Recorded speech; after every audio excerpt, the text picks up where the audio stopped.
Bom, então a gente acabou de ver como se calcula, utilizando a lei de Biot-Savart, o campo magnético de um condutor retilíneo. Então a gente obteve esse importante resultado, que o módulo desse campo vale μ0i sobre 2πr para um fio muito longo e para uma distância pequena do fio, e as linhas de campo formam sempre círculos fechados em torno do fio. E o sentido desse campo ao longo dessas linhas de campo, lembrando que o vetor campo, sempre tangencia as linhas de campo, em qualquer ponto. O sentido desse campo vai ser dado pela regra da mão direita. O polegar segue o sentido da corrente e os dedos da mão direita vão dar o sentido do campo magnético em torno desse fio, conforme está nesse esquema aqui. Aqui tem uma foto de um fio elétrico conduzindo uma corrente provavelmente bem elevada. A gente viu que o campo, mesmo para uma corrente de 1 ampere, o campo a alguns milímetros do fio tem um valor baixo. Isso é característico de campos magnéticos, eu aproveito para dizer que não é fácil gerar campos magnéticos de grande módulo, ou seja, campos intensos. É muito mais desafiador tecnologicamente do que criar campos elétricos intensos. O campo magnético é mais difícil de duas maneiras. É mais difícil criar um campo magnético forte do que um campo elétrico forte, e é mais difícil criar um campo magnético homogêneo, uniforme, em relação ao campo elétrico. A gente viu no exemplo que, de fato, para 1 ampere passando por um fio, o campo a 4 milímetros, não me engano era aquele exemplo, a 4 milímetros de distância do fio, era bem baixo. Era ao redor do campo da Terra, que é um campo bem fraquinho. Aqui a gente vê com limalhas de ferro colocadas sobre uma folha, sobre um plano que é cortado por esse fio, a gente vê de fato que as limalhas, como são feitas de um material ferroso, elas tendem a se orientar e se alinhar de acordo com a direção do campo magnético local, assim como uma agulha de bússola. E a gente vê essa simetria circular, essa forma circular das linhas de campo. Isso é um artifício bem útil para se fazer essa visualização. Então, um outro cálculo muito importante, um resultado muito importante, um cálculo simples que se faz utilizando a lei de Biot-Savart é o campo magnético de uma espira circular. Uma espira circular é um objeto extremamente importante porque ela é o modelo de um objeto chamado dipolo magnético. E o dipolo elétrico envolvia duas cargas, positiva e negativa, muito próximas. O dipolo magnético é uma espira muito pequena. E geralmente você observa o campo dela a uma distância muito grande em relação ao raio dela. Enquanto que o dipolo elétrico eram duas cargas separadas por uma distância muito pequena e você observava o campo desse dipolo a uma distância muito grande relativa à distância entre as cargas. Então, campo elétrico e dipolo são duas cargas de sinais opostos muito próximos. Campo magnético e dipolo é uma espira, ou seja, um círculozinho de fio percorrido corrente muito pequena. Além disso, espiras são as componentes fundamentais de bobinas ou solenoides, que são os dispositivos utilizados para se produzir campos magnéticos. Qualquer dispositivo elétrico, eletrônico, que conte com motores, atuadores ou circuitos elétricos, você vai ter bobinas ali no meio, por várias razões. Quando você faz uma ressonância magnética, um exame de ressonância magnética, você está entrando dentro de uma bobina. Quem já fez sabe que você entra dentro de um tubo bem estreito, até claustrofóbico, e em torno daquele tubo tem uma bobina bem grande. Que, como toda bobina, é composta por uma série de espiras. Na verdade, numa ressonância magnética, você tem várias bobinas ali, com configurações diferentes, com o objetivo de produzir pulsos de campo, gradientes, é bem mais complicado, de modo que você consiga visualizar aquelas imagens no interior do seu corpo. Então essa é a importância de espiras, elas são os componentes fundamentais das bobinas e elas são o modelo do dipolo magnético. Então imagina que você tem uma espira circular com raio A, a espira está aqui, percorrida por uma corrente uniforme estacionária I.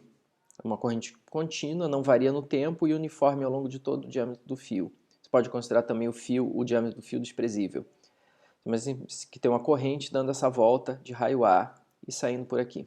Então o objetivo é determinar o campo magnético num ponto P a uma distância x aqui do centro da espira, onde está a origem do nosso sistema de coordenadas. Ok? A gente vai querer calcular esse campo a uma distância x desse centro sobre esse eixo de simetria da espira.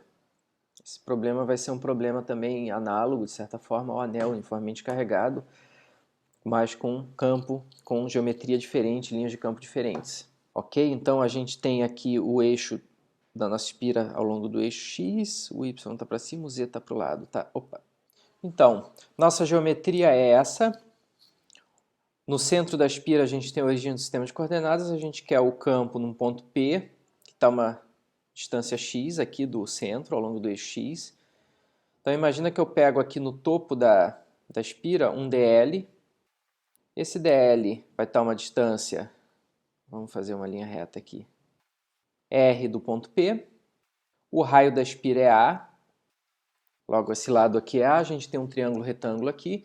Então, lembrando da lei de Biot-Savart, no ponto P a gente vai ter dB dado por, o módulo de dB vai ser dado por μ0 sobre 4π, IDL, vetor R unitário sobre R quadrado. Isso aqui é o I, corrente I. Logo, aqui tem o símbolo de vetor. Então, a gente tem dl vetor R unitário dando a direção e o sentido desse campo. Aqui a gente tem R unitário ao longo da posição relativa entre o segmento infinitesimal dl de espira e o ponto de campo P. Logo, usando a regra da mão direita, o produto vetorial entre dl e R vai ser um vetor que aponta assim para cima, perpendicular ao plano definido por dl e R. Logo, vai ser um vetor que aponta assim para aqui. Esse vai ser o dB. Ok? A gente tem um ângulo de 90 graus aqui. Digamos que esse ângulo aqui seja θ. Vamos chamar de θ esse ângulo. Aqui a gente vai ter um ângulo 90 menos θ. A gente vai ter aqui que fazer aquela decomposição usual de B ao longo do eixo X, ou seja, o nosso B vai ter uma componente aqui paralela a X, ou seja, perpendicular à nossa bobina, e a gente decompõe o B agora na componente dele perpendicular ao eixo X. Agora a gente precisa saber dos ângulos, né, para calcular o cosseno de quem? Aqui, cosseno e seno de quem para definir essas componentes. Esse aqui, digamos, é o BX. Eu vou chamar esse aqui de B perpendicular à bobina e vou chamar esse aqui de B paralelo ao plano da bobina. Quais são os ângulos desse triângulo aqui? Bom, esse aqui é B, é 90 graus. Esse aqui é 90 graus, esses dois triângulos aqui são semelhantes. Aqui eu tenho θ, aqui eu tenho 90 menos θ. Na verdade, aqui eu vou ter θ. Aqui dentro eu vou ter 90 menos θ. Aqui dentro eu vou ter θ. Logo, aqui eu vou ter θ. Esse ângulo é θ, pela geometria do problema. Então, esses aqui deveriam ser dB. dB paralelo ao plano da espira e dB perpendicular à espira. Então, eu vou ter que dB paralelo é igual a dB seno de θ. E eu vou ter o dB perpendicular igual a dB cosseno de θ. Olhando aqui esse triângulo, esse triângulo maior, a gente pode dizer que o seno de θ, a gente vai usar agora dimensões da nossa geometria, né, para calcular essas funções trigonométricas. O cosseno de θ vai ser igual a sobre R. E o seno de θ vai ser igual a x sobre R. E R vai ser igual a, essa hipotenusa vai ser igual a raiz de A quadrado mais x quadrado. Então agora a gente tem como montar melhor o nosso problema, tá? Mas falta ainda um ingrediente para isso. Lembrando que a nossa corrente está circulando nesse sentido, né, em torno da espira, ou seja, assim, o nosso DL sempre segue o sentido da corrente. Significa que aqui embaixo do fio, num ponto diametralmente oposto, eu vou ter um DL assim, no sentido oposto, né, porque a corrente está dando uma volta assim pela espira. Logo, esse DL causaria aqui nesse ponto, eu poderia também ligá-lo a esse ponto através de uma linha reta, eu teria um R unitário aqui. O DL vetor R agora, pela regra da mão direita, causaria um vetor dB nesse ponto assim, tá? Para baixo. E eu poderia, de novo, desse dB aqui, projetar a componente dele perpendicular ao plano da espira aqui ao longo do eixo x e poderia calcular uma componente paralela ao plano da espira perpendicular ao eixo x. Uma componente paralela ao x, uma componente perpendicular ao eixo x. Ou a componente perpendicular ao plano da espira e paralela ao plano da espira. E reparem que essa componente aqui, que é paralela ao plano da espira, vai cancelar esse dB paralelo.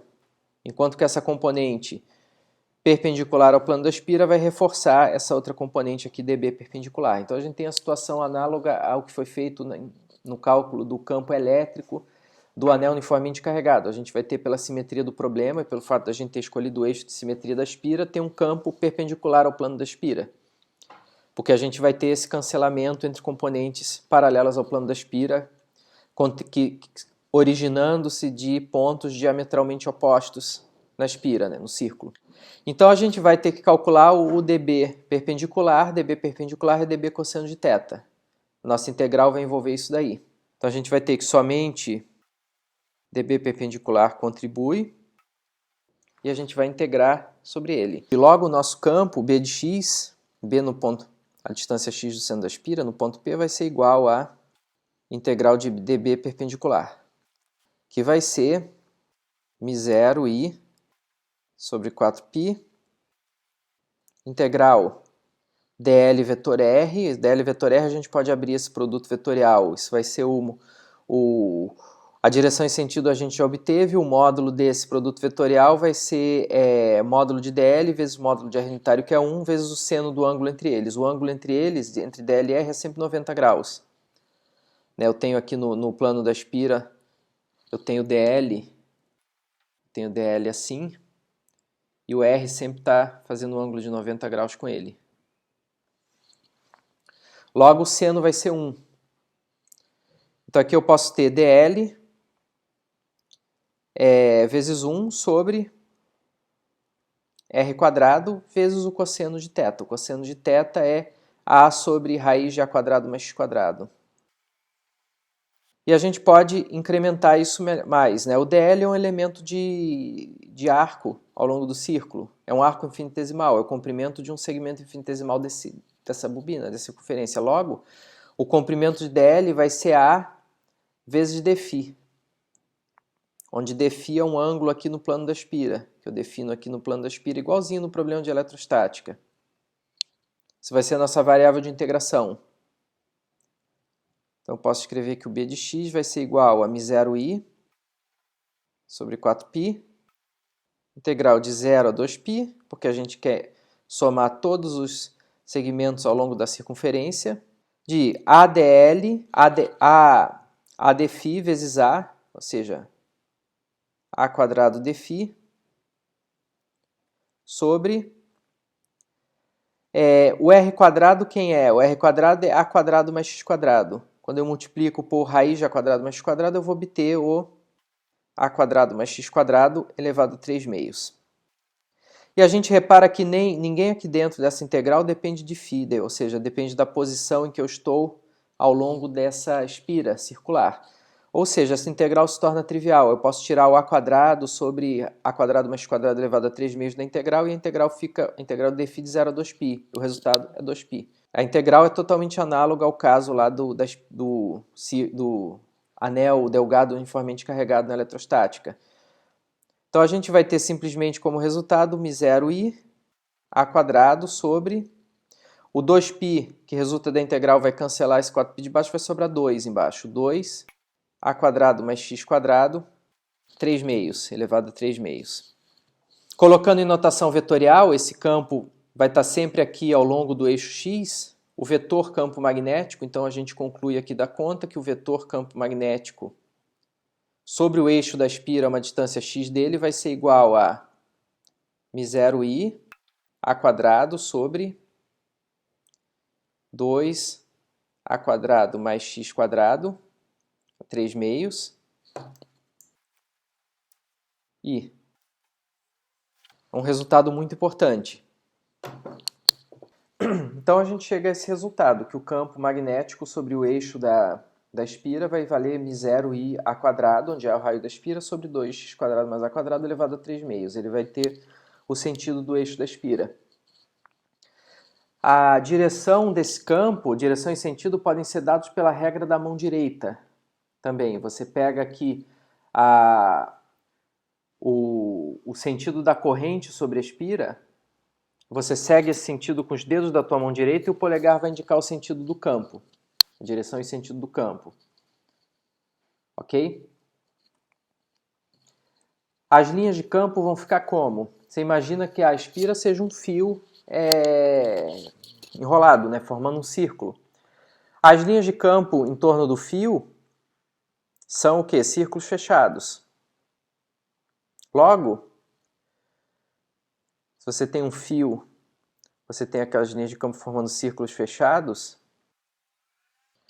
Se você enrola esse fio sobre si mesmo formando um círculo, você vai ter cada pedaço dele com essas linhas de campo enroladas em torno dele, e você vai ter linhas de campo desse tipo dentro da espira. Mas o interessante é que no centro aqui da espira você vai ter linhas de campo aproximadamente retas. Então a gente vê que o centro de uma espira, você vai ter um campo magnético realmente no eixo de simetria da espira você vai ter o campo magnético realmente paralelo ao eixo X, mas você pode usar uma série de espiras dessas empilhadas para produzir um campo aproximadamente uniforme bem no centro desse conjunto de espiras empilhadas. Isso é um solenoide, uma bobina, um dispositivo capaz, além de reforçar o campo magnético no interior dele, porque uma espira produz um campo muito fraco. Você liga várias delas eletricamente em série e coloca elas empilhadas uma do lado da outra, você vai reforçar o campo lá dentro, você, por princípio da superposição, vai somar o campo de cada uma delas, aumentando essa intensidade, e você vai ter um campo no centro lá do teu conjunto cada vez mais uniforme. Um solenoide muito longo é uma maneira de se produzir um campo magnético uniforme só no centro dele. A gente pode observar também aqui nessa outra figura, utilizando limalha de ferro, que você tem uma espira circular atravessando a folha com limalha, e você observa que as limalhas aqui seguem as linhas de campo, da mesma forma que naquela figura do fio, e você observa exatamente essa simetria aqui do esquema, essas linhas de campo que estão se enrolando aqui em torno do fio. Sim. Ok? O que acontece agora?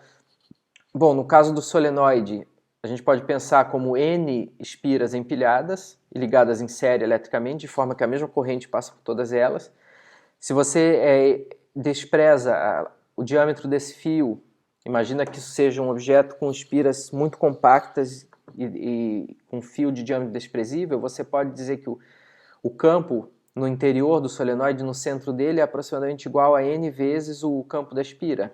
Ou seja, vai ser μ0 Ni a quadrado sobre 2x quadrado mais a quadrado elevado a 3 meios. No centro do conjunto, o x é igual a zero. Só lembrar dessa figura. O eixo x é perpendicular à bobina, isso é a origem do sistema que está bem no centro de uma espira dessa, é o x igual a zero. Você pode imaginar o eixo x também aqui paralelo ao solenoide e a origem aqui no centro dele. Então no centro dele você tem x igual a zero. Para x igual a zero, você vai ter o campo valendo μ0 Ni sobre 2A. E aqui a gente vê esse efeito de utilizar várias espiras num solenoide. Você multiplica por N o campo. Você consegue produzir um campo mais intenso dessa maneira. Ok? No centro ele vale isso, ele é aproximadamente uniforme aqui no centro, esse campo. Quanto mais longo for o teu solenoide, mais uniforme ele vai ser no centro do solenoide. Existe um artifício para produzir campos uniformes também, que ao invés de você utilizar um solenoide longo, você utilizar dois solenoides curtos, cujos centros são separados pela uma distância igual ao raio de um deles, que é o chamado bobina de Helmholtz, ou configuração de Helmholtz. São as bobinas que tem no laboratório de Física 3. Helmholtz. É você ter duas bobinas assim, dois solenoides assim. Tem várias voltas e tem outro aqui. E essa distância entre os centros é igual ao raio. Essa distância entre os centros é igual ao raio de um deles. O campo num volume relativamente grande aqui no centro geométrico entre esses dois anéis vai ser uniforme. Você consegue produzir um campo mais uniforme, inclusive no meio lá de de um par de bobinas de Helmholtz do que num solenoide. Por isso que no laboratório de Física 3 a gente usa essas bobinas para fazer o experimento lá de medida do campo da Terra. Porque você tem uma região de campo homogêneo, uniforme, grande, o suficiente para você colocar a bússola ali dentro e a bússola você poder considerar que a bússola está mergulhada num campo magnético uniforme. Ok, então isso no centro do solenoide, você tem essa expressão, simplesmente faz x igual a zero aqui. E se x for muito maior do que A, se você estiver muito longe da tua espira ou do teu solenoide, se x for muito maior do que A, você vai poder fazer aquela operação em que você coloca o x em evidência aqui dentro, ele vai aparecer um termo A quadrado dividindo x quadrado. Esse termo para x muito maior do que A vai tender a zero. E você vai ter no denominador x quadrado elevado a 3 meios, ou seja, você vai ter x ao cubo. Você vai ter uma expressão do tipo μ0 i a quadrado sobre 2x ao cubo, para o x muito maior do que A. E n se você tiver o solenoide, né? Ou seja, você vai ter um campo que cai com x ao cubo. O campo que cai com x ao cubo a gente já viu que é o campo é característico do campo de dipolo. A gente vai ver que de fato uma espira é um modelo para um dipolo magnético. Ok? Vocês lembram no capítulo anterior que o momento dipolo magnético era definido por I, ou seja, a corrente que circula por uma espira, vezes a área orientada da espira, o vetor área orientada da espira. Isso aqui, imagina que eu tenho uma espira assim. Ela está sendo percorrida por uma corrente dessa forma. Logo, pela regra da mão direita, a área orientada vai sair assim. Esse é o vetor A. O vetor momento dipolo magnético é o valor da corrente vezes essa área orientada. A área de uma espira de raio A é πa quadrado. Logo, a gente pode escrever o módulo do momento dipolo magnético como I πa quadrado. Então, a gente pode pegar a fórmula para o campo no centro de uma espira, lembrando que ele tem um termo de Ia quadrado no numerador, e a gente pode substituir isso, multiplicar em cima e embaixo por π, substituir esse πa quadrado por μ, que é o módulo do momento dipolo magnético, e a gente obtém que o campo magnético, então, sobre o eixo de simetria da espira, vai ser μ0 vezes μ, que é o momento dipolo magnético dessa espira, sobre 2π, x quadrado mais a quadrado elevado a 3 meios. Aqui a gente podia, inclusive, tirar esse i e simplesmente deixar aqui o vetor, momento dipolo. Na aproximação para grandes distâncias, que é geralmente a região de interesse quando a gente trabalha com dipolos, você vai ter aquele denominador dependendo de x ao cubo. Aqui também, se quiser, você pode substituir o unitário i pelo vetor momento dipolo magnético. Da mesma forma que no capítulo 4, em que se discutiram dielétricos, foi visto que você pode modelar um dielétrico como um conjunto de dipolos elétricos, você pode também modelar materiais magnéticos, vários tipos de materiais magnéticos, como conjunto de dipolos magnéticos. No caso, os dipolos magnéticos vão ter origem também na estrutura atômica do material. Átomos na estrutura do teu material podem atuar como dipolos magnéticos. Ok? Então essa aproximação é muito útil para se discutir materiais magnéticos, okay? Ou para se considerar campo de uma espira a distâncias muito grandes relativas ao raio dela. Okay? Um ímã permanente, por exemplo, aquele ímã que você coloca na porta da geladeira ou que você tem num brinquedo, em alguma coisa, ele pode ser também, o campo produzido por ele a grande distância pode ser aproximado pelo campo de um dipolo magnético. O ímã pode ser considerado uma série de polos, pode ser modelado como uma série de dipolos. E ele vai se comportar em campo magnético da mesma forma que o dipolo elétrico se comporta em campo elétrico. Se o campo magnético for uniforme, o dipolo magnético vai tender a se alinhar com o campo. Se o campo não for uniforme, além do torque que provoca o alinhamento, o dipolo magnético vai sofrer uma força resultante que vai fazê-lo sofrer aceleração e se deslocar. Ok?